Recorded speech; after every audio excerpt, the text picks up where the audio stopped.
Fala galera, mais uma vez eu, Alexandre Magalhães, na resenha com Magalhães para falar dos times do futebol brasileiro e dos campeonatos que estão em curso. Terminou a terceira rodada, tanto da Sul-Americana quanto da Libertadores da América. E o canal Resenha com Magalhães vem fazer um resumo com os resultados e a classificação. E, obviamente, também com o destaque e a decepção de cada competição. Então eu vou logo pedindo a você, meu amigo torcedor brasileiro, que tem o seu time na Sul-Americana ou na Libertadores, eu peço que você curta, compartilhe, inscreva-se no canal, dê o seu like, ative a notificação, coloque seus comentários, entre no nosso WhatsApp, está aqui embaixo da descrição do canal, você vai lá, diz o seu nome, o time que você torce, que eu coloco você no grupo do seu time, só para lembrar, para falar de futebol, não é para falar de política, nem de religião. E se você quiser ajudar o canal a crescer, você pode ajudar através do Pix, que é o número do nosso WhatsApp, você pode ajudar através do Superchat, quando estiver fazendo lives, e você pode ajudar através do clube de membros do canal Resenha com Magalhães aqui embaixo de azul. E agora você pode ajudar através do Valeu, que é esse coração de cifrão que está do lado de compartilhar. E mais uma coisa, não deixe de se inscrever no canal, porque mais da metade da galera que acompanha o canal não é inscrito. Então dê essa moral pro canal e inscreva-se no canal, beleza? Então vamos lá pra gente falar aqui, primeiramente, da Sul-Americana. Vamos aqui, os jogos da Sul-Americana. Tivemos o Cruzeiro empatando fora de casa com União La Calheira. Cara, diante do bagunçado Cruzeiro, eu particularmente achei um resultado normal. Tivemos o Cuiabá empatando fora de casa contra o Deportivo Garcilaso. Também um resultado que eu também não achei fora da casinha. Tivemos o Argentino Júnior vencendo o Corinthians. Na minha opinião, normal. Eu até fiz um vídeo aqui dizendo, ou da Argentino Júnior ou da empate. Eu não achava que o Corinthians ia ganhar. Como não ganhou, deu o Argentino Júnior. Então, também, para mim, normal.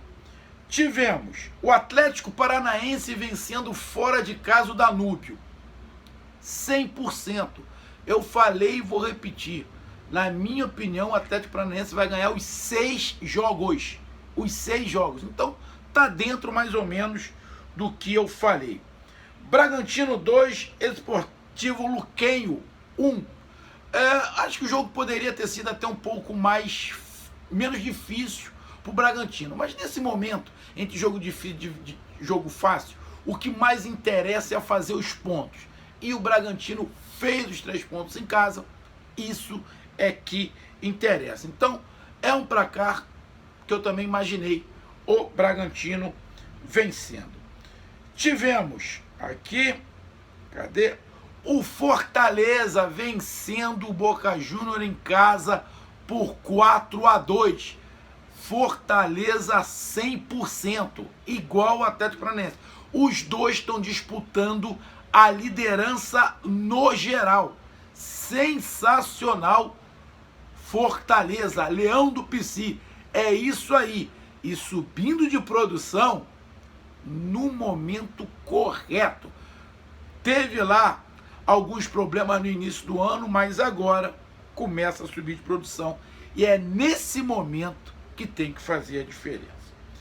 E tivemos também o Internacional vencendo o Delfim por 1-0 fora de casa. Um jogo que, na boa, dava para o Internacional ter goleado. Abriu 1-0, primeiro tempo foi uma lavada, mas mesmo assim foi uma lavada em ritmo... Rapaz, em ritmo de tartaruga. Se o Internacional acelera, fazia uns 3, 4 no primeiro tempo. Aí no segundo tempo faz 2-0, mas toma logo um gol. E aí o jogo dá uma equilibradazinha um pouquinho. E no final do jogo fica um jogo chato pra cacete. O Internacional jogou bem? Não. O Internacional fez pro gasto. Mas se o Internacional quisesse correr um pouquinho, tinha goleado esse Delfim, e o Internacional consegue a sua primeira vitória, lembrando que empatou, se eu não estiver enganado, as 2 primeiras e chega aos 5 pontos. Então, levando aqui em consideração os resultados, obviamente que o destaque da Sul-Americana, óbvio, vai para o Fortaleza. o destaque da rodada é a vitória do Fortaleza em cima do Boca Juniors. Lion 100%. E também a gente tem que dar uma menção honrosa também ao Atlético Paranaense, que também é 100%. Mas o destaque, obviamente, diante do adversário, o destaque vai para o Fortaleza. E a decepção? Cara, eu não posso colocar o Corinthians como decepção, porque ele pegou um time argentino, cara. Então, colocar só porque o Corinthians perdeu, colocar como decepção, não coloco. Mas para mim, decepcionante nessa rodada, apesar de ter jogado fora de casa, mas para mim a decepção da rodada é o Cruzeiro. Para mim a decepção da rodada, apesar de não ter perdido, a decepção é o Cruzeiro, porque eu achei que o Cruzeiro poderia vencer, mas mas aí você fala, cara, a decepção da rodada não é o Corinthians que perdeu. Pra mim, eu tô falando pra mim, porque pra mim o Corinthians ia perder. Então não é uma decepção. Pra mim o Corinthians ia perder. Pra mim, a decepção é algum time que eu imaginei que poderia ganhar. E o Cruzeiro, apesar de estar bagunçado, eu achei que o Cruzeiro poderia ganhar. Então, pra mim, a decepção é o Cruzeiro e o destaque é o Fortaleza. Com isso, vamos aqui para a classificação da Sul-Americana. Grupo A, não tem brasileiro. Grupo B é o grupo do Cruzeiro. O Cruzeiro está na terceira colocação do grupo B. Ainda dá para se classificar. Está a 4 pontos do líder e a 1 ponto justamente do União La Calheira, que está 1 ponto à sua frente. Então, o Cruzeiro ainda está na briga e falta 3 jogos. No grupo C é o Internacional. Internacional está ali com os mesmos 5 pontos do Belgrano, tinha 2 empates e com essa vitória chega aos mesmos 5 pontos. A diferença é o saldo de gols. O Belgrano tem 2, o Internacional tem 1. É por isso que eu falei, se o Internacional tivesse acelerado, ele tinha goleado e hoje era o líder. Mas o Internacional jogou com um sono monstruoso, um ritmo muito cadenciado.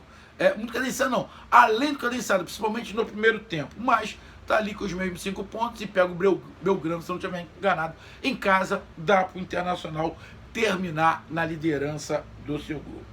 O Fortaleza, tranquilaço, 9 pontos, líder do seu grupo, 5 pontos a mais que o Boca Juniors e 6 pontos a mais que o Sportivo Trinidense, acho que é isso.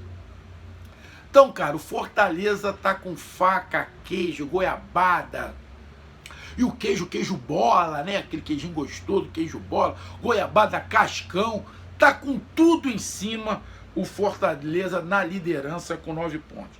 E tem um saldo de 9. Vou até dar uma olhada aqui. Não tem. A disputa do Fortaleza, se não estiver enganado, é justamente com o Atlético Mineiro, com o Atlético Paranaense. Então, no grupo D, o Fortaleza é o líder com 9 pontos. O Atlético Paranaense, no grupo E, é o líder, também com 9 pontos e um saldo de 10. Primeiro colocado na pontuação geral é o Atlético Paranaense, com 9 pontos e um saldo de 10.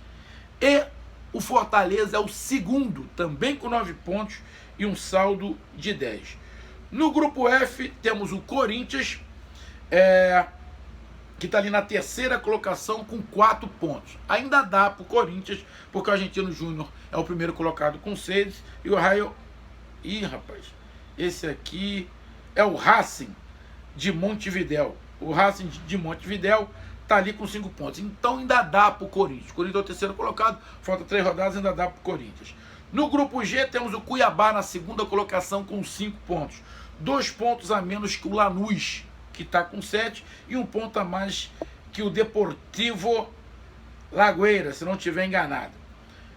No grupo H é o Bragantino. O Bragantino, com essa vitória, está na segunda colocação, 3 pontos a menos que o Racing, que é o líder. O Racing tem 9 pontos, só que um saldo 6. Então o Racing é o terceiro colocado na pontuação geral. Então, temos 3 clubes 100%, 2 brasileiros e o Racing. O primeiro colocado é o Atlético Paranaense, o segundo colocado é o Fortaleza e o terceiro colocado o Racing. Temos algum brasileiro na última colocação? Não. Não temos brasileiro nenhum na última colocação. Quem é o brasileiro que corre mais riscos de não se classificar? Na minha opinião, o brasileiro que tem mais riscos de não se classificar, deixa eu pegar aqui, o brasileiro que tem mais riscos de não se classificar, na minha opinião, o brasileiro que tem mais risco de não se classificar nesse momento é o Cruzeiro. Então, o Cruzeiro, para mim, é o time que corre mais riscos nesse momento. Lógico, falta 3 rodadas para todo mundo. Mas nesse momento, o time que corre mais riscos de não se classificar é o Cruzeiro. Os times que têm mais chance de se classificar, obviamente, é o Fortaleza e o Atlético Paranaense. Vamos agora falar da Libertadores 2024. Vamos lá para a Libertadores. Vamos aqui para as partidas dessa terceira rodada da Libertadores. Deixa eu passar aqui rapidinho. Deixa eu abrir aqui o meu celular. Aqui. Vamos lá. Terceira rodada. Bom. Terceira rodada. Cadê? Aqui. Bom. Terceira rodada. Tivemos o Grêmio, que não tinha vencido de ninguém. O Grêmio não tinha vencido de ninguém. Tinha perdido as primeiras partidas. Venceu fora de casa o Estudiantes. Estudiantes que vem bem na Argentina. Venceu por 1-0. Um resultado monstruoso para o Grêmio. Resultado espetacular do Grêmio fora de casa, que coloca o Grêmio na briga. Porque se o Grêmio tivesse perdido, esquece. Tinha acabado a Libertadores. Então o Grêmio vence e continua na briga. Tivemos o Atlético Mineiro 100% vencendo o Peñarol por 3-2. Meteu 3-0, tomou 2 gols, se complicou, mas venceu. Atlético Mineiro 3-0, muito bem caminhado a sua classificação para as oitavas de final e provavelmente em primeiro lugar. Então, grande resultado do Atlético Mineiro. Tivemos, cadê? O Botafogo, que também não tinha vencido, igual o Grêmio, venceu em casa o Universitário por 3-1, abrindo, né, os caminhos da Libertadores. Ainda tá complicado, igual do Grêmio. Eu acho que o Grêmio e o Botafogo continuam na última colocação, se eu não estiver enganado. Mas já venceram. Agora, irmão, não podem perder. Tem que ganhar as 3 próximas partidas. A não ser que aconteça alguma coisa no grupo. Porque senão tem que vencer as 3 partidas. As que tem em casa e as que tem fora de casa. Alguém vai, ou o Grêmio ou o Botafogo vai jogar 2 fora e 1 em casa, ou ao contrário. Eu acho que o Botafogo, se eu não estiver enganado, eu acho que o Botafogo joga 2 fora e 1 em casa. Tivemos o Flamengo perdendo para o Bolívar na altitude, 3.000 e poucos metros de altitude. Perdeu de 2-1 para o Bolívar. Bolívar abriu, o Bolívar tem 9 pontos, é 100%. E, cara, eu vou ser bem sincero aqui no meu comentário. Eu disse, eu não consegui colocar o vídeo no ar, tá? Mas o vídeo que eu fiz, que não foi ao ar, eu disse, o Flamengo não ganha do Bolívar lá. Só para lembrar, ano passado, o Bolívar ganhou do Palmeiras. Ano passado, o Bolívar ganhou do Palmeiras. E o Palmeiras também foi com time reserva. O Palmeiras também foi. Irmão, eu tô vendo muita gente criticar o Tite. Eu não sou fã do Tite. Não sou fã do Tite. Não sou fã do Tite. Não sou fã do Tite de quê? Do jeito que ele arma o esquema dele. Eu gosto de um outro time de esquema. Porém, irmão, dessa vez eu vou ficar a favor do Tite. Tô vendo muita gente reclamar, porra, ele tem que manter a tradição, a ciência nada, ele tinha que botar o melhor time. Não tinha não. Porque se o Tite coloca o Arrascaeta, bota qualquer outro cara que o departamento médico vetou, e esse cara estoura, ia cair na conta dele. E aí, vocês, torcedores do Flamengo, iam colocar a culpa dele, porque ele não respeitou a fisiologia. Então, irmão, O Flamengo botou, o Tite botou o time, que a fisiologia falou, olha só, dá pra botar esses caras. Esses outros aqui não vai. Tradição, irmão, tradição não pode ficar cego pra medicina. Não pode. Na boa, vou dar a minha opinião. Você jogar na altitude, pra mim é um crime. E não tem isonomia. Você jogar na altitude não tem isonomia. Quando o grupo do Flamengo foi montado, eu falei, se não tem altitude, o grupo do Flamengo seria o mais fácil. Com altitude, o grupo do Flamengo é complicado. E quando você cai num grupo que você tem 2 times que jogam na altitude, fica mais complicado ainda. Mais complicado ainda. Eu, particularmente, nos meus cálculos, o Flamengo iria fazer no máximo 13 pontos. No máximo 13 pontos. 6 jogos, 18 pontos. Para mim, o Flamengo ia perder 5 ou 6 pontos por causa da altitude. O Flamengo jogou nesses 3 jogos 2 na altitude e uma em casa. Uma na altitude ele empatou, a outra ele perdeu e ganhou a de casa. Agora esses times que jogaram na altitude com o Flamengo vão ter que descer. E aí é com o Flamengo. Então, na minha opinião, o Flamengo dá para fazer os 13 pontos que eu falei. Para mim, não tem nada de anormal. Essa derrota pro Bolívar, para mim, já estava na minha conta. Eu já imaginava o Flamengo perder.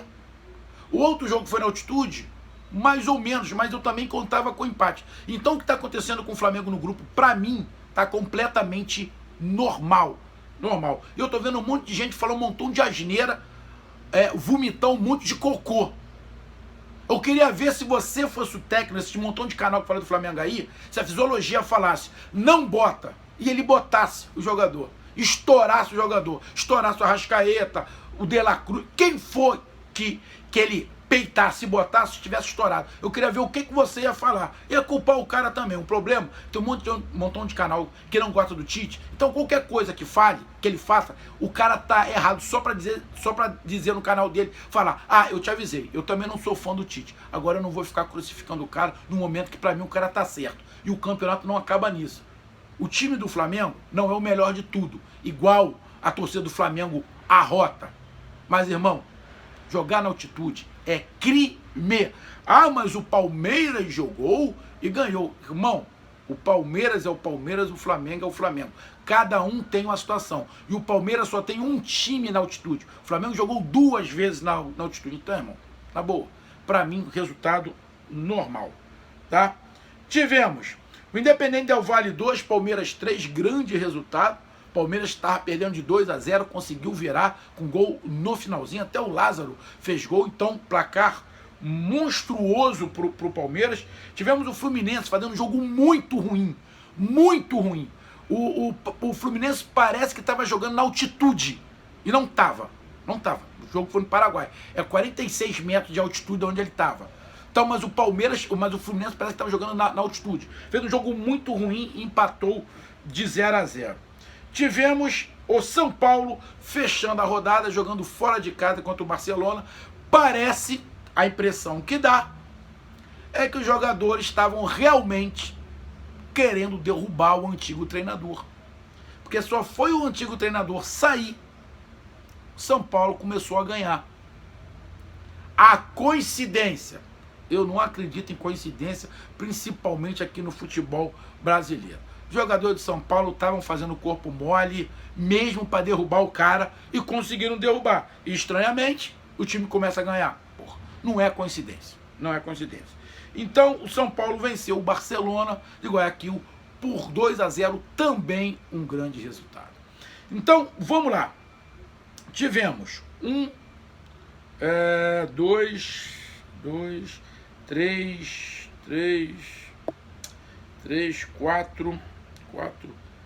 5 vitórias brasileiras, um empate e apenas o Flamengo perdeu.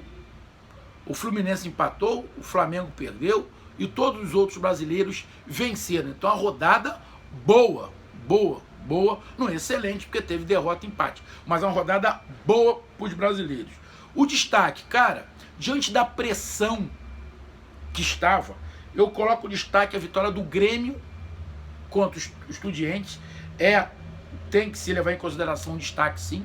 O Atlético Mineiro é 100%. Pô, o Madrid jogou em casa com o Peñarol. Então nessa rodada o Atlético Mineiro não é o destaque. Não é o destaque. É 100%, mas não é o destaque, porque não foi o jogo mais difícil. O jogo do Grêmio foi muito mais difícil.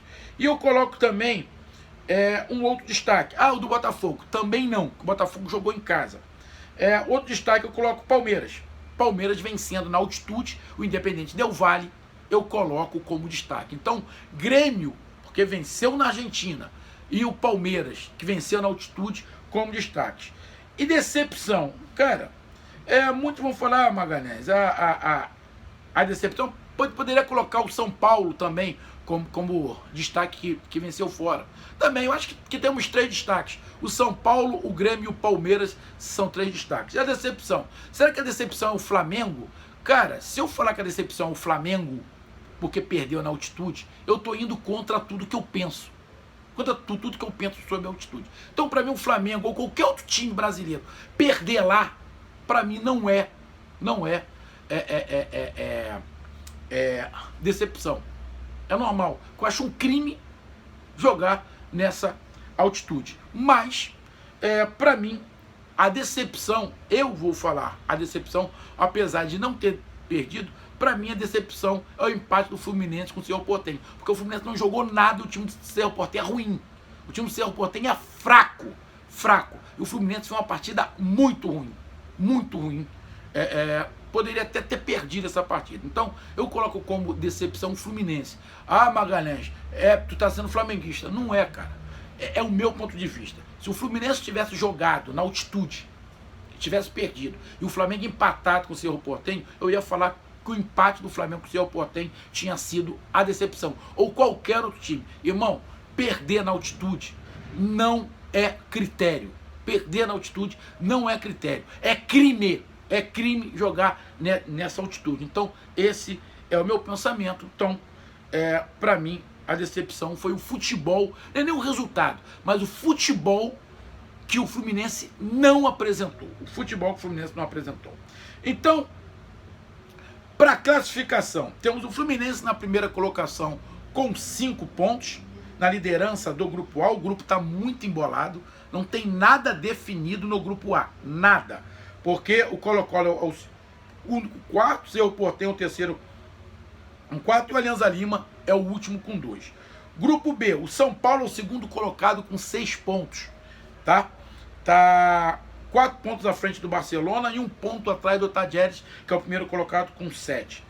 No grupo C temos o Grêmio, apesar da vitória, ainda é o último colocado, mas tá no bolo, porque o Aspato é o primeiro colocado com 5, o The Strong é o segundo com 4, o Estudiantes é o terceiro com 4 e o quarto colocado é o Grêmio com 3. O Grêmio, vencendo na próxima rodada, a tendência é que ele entre ali, fique na segunda ou na terceira colocação. E quem sabe com os resultados, até na primeira colocação. Grupo D é o grupo do Botafogo. Igual o Grêmio, apesar de ter vencido, continua na última colocação. Então, para o Grêmio e o Botafogo não tem outra situação. É ganhar, ganhar ou ganhar. O Botafogo está na última colocação, mas o grupo está igual ao do Grêmio. O Júnior Barranquilla é o primeiro com 5, o LDU é o segundo com 4, o Universitário é o terceiro com 4 e o Botafogo com 3. Na próxima rodada, se o Botafogo ganhar, chega a 6 pontos e pode assumir até a primeira colocação. Exatamente. O grupo Grêmio e Botafogo tem exatamente iguais. Exatamente iguais. No grupo E é o grupo do Flamengo. O Bolívar é o primeiro colocado com 9 pontos, o Flamengo é o segundo colocado com 4. Aí tem o Palestino com 3 e o Milionários com 1. Só que o Flamengo vai jogar com o Bolívar e o Milionários que jogaram na altitude, joga aqui. E com o Palestino, que é um time bem fraco, lá. Irmão, olhando para a pontuação, olha assim, pô, a situação do Flamengo está complicada. Não acho que esteja complicado. Acho que o Flamengo vai conseguir se safar com os jogos em casa. Mas, nesse momento, está na segunda colocação e está avançando. Está avançando.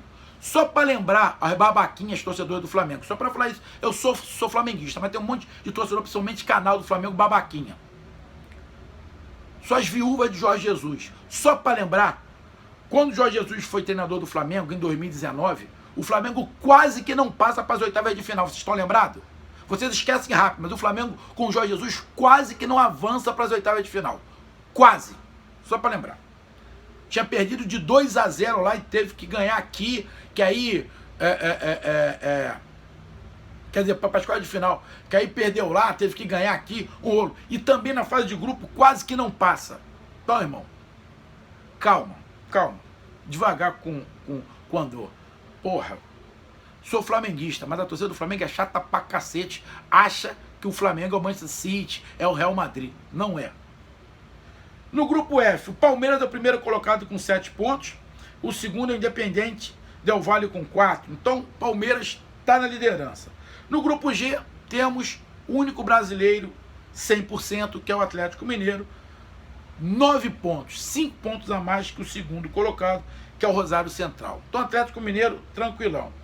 E só, porque o grupo H não tem brasileiro. Então, temos um brasileiro na liderança, 2 brasileiros na liderança, deixa eu ver, 2 brasileiros na liderança, 3 brasileiros na liderança.